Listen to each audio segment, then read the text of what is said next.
Hi everybody, my name is Anushka.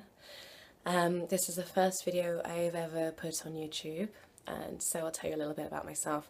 I sing, I paint, I write. I am somebody who's been on a spiritual journey for quite some time now, and I just want to share the thoughts and the ideas that I have with everybody out there. So yeah, here we go. So I wanted to talk today about our individual stories as people. And by individual stories, I mean the stories that we bring to the table when we first meet somebody. When we get past that superficial level and when we start to talk about ourselves in a bit of a deeper way. So for some people, their stories will be very peaceful, and they'll be about happiness and harmony and abundance. Other people, their stories will be about rejection or fear or loss or even abuse. And this can be good sometimes, in helping us to relate to other people. We can create a bond with people because we have compassion, we have an understanding of what they've been through.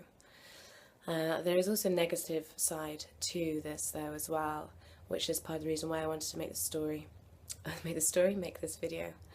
And that reason is that we can become so attached to our stories, if you like, that we unconsciously replay the stories and experiences of our childhood and bring them into our adult life and our present moment. And I know this through personal experience. I went through, I guess, what you would call, well, it was emotional abuse and mental abuse, amongst other things.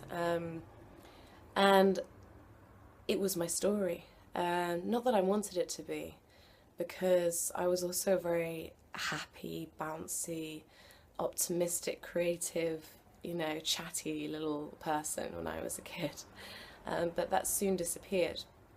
And I think it was reinforced by the fact that certain relatives would say to me, oh, what you've been through, and gosh, it's amazing that you turned out the way you are because of what you've been through. So there were always these reminders of my story, of my abuse, of the hardship that I'd been through.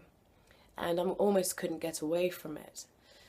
And I started to kind of wear it around my neck in a sense. And I'm not saying it's the fault of the relatives who used to remind me of this. Of course, it was there already within me. But I did feel put into a box quite often by people because of this.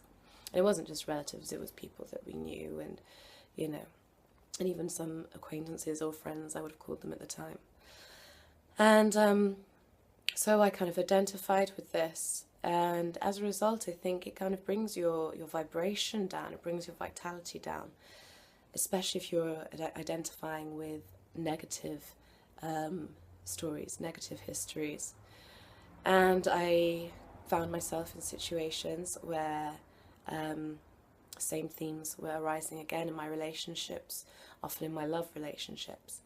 But this time, it was a mixture, it was a mixed bag. Perhaps I would be the perpetrator, perhaps they would, perhaps it would be the both of us. And that only reinforced that negative story that I had about myself, which was unfortunate. And it wasn't until I found myself in a deep depression, having lost everything and everyone to a certain extent, that I broke and was able to find my way out of it. And I suddenly kind of started to realize that I am not my history. I am not any wrong action that has been done to me, no matter how continuously it was done to me. I am not the mistakes that I've made. And if I'm not those things, then they don't have to be a theme. They don't have to reoccur in my waking life. Of course, it's more complex than that. You have to do shadow work. You have to really look within and look at why you do the things you do, why you continue in the cycles that you continue in. But as I realized that I didn't have to identify with that hurt victim kind of mentality, that didn't have to be me, that didn't have to be my story, it really helped to free me a lot. part of the way that I actually did this was, and this is not something that everyone could do. This is just my own, my own personal story. I distanced myself from family members and friends and people who reinforced the idea that I was a lost soul who had been through a really hard life. I kind of distanced myself from people who reminded me of that. It wasn't to run away from that, because I was dealing with those issues. I was dealing with the underlying issues of what it was all about. But it was in order for me to play a new role, to be able to come into myself without having to be put in that box by other people. It's good. For me, it was great because it freed me up. I was able to meet people, and I was able to come to situations with a fresh kind of energy. I wasn't hiding anything, but I was able to say, hey, this is me.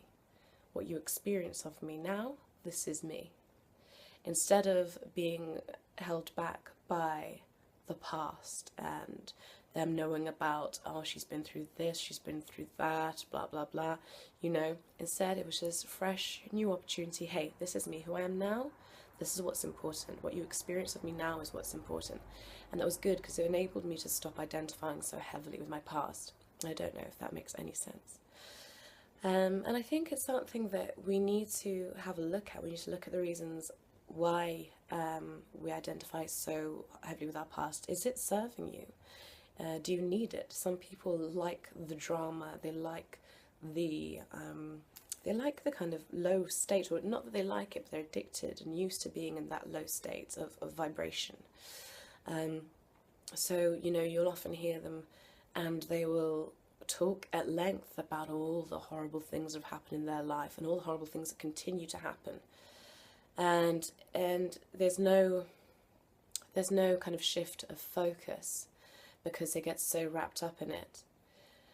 So, I guess that I want to talk about, I wanted to just express that we don't have to be a victim of our past if we choose not to be.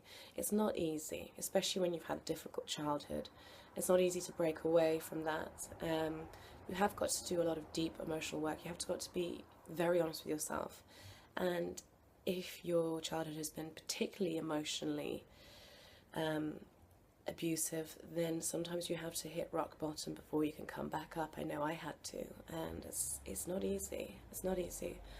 But the liberation that you feel when you cast off those labels of, a victim or the lost person or the black sheep of the family, the liberation is lovely, and people are amazed. It's funny. I have a lot of people who said to me in the past year, "Wow, you seem so happy."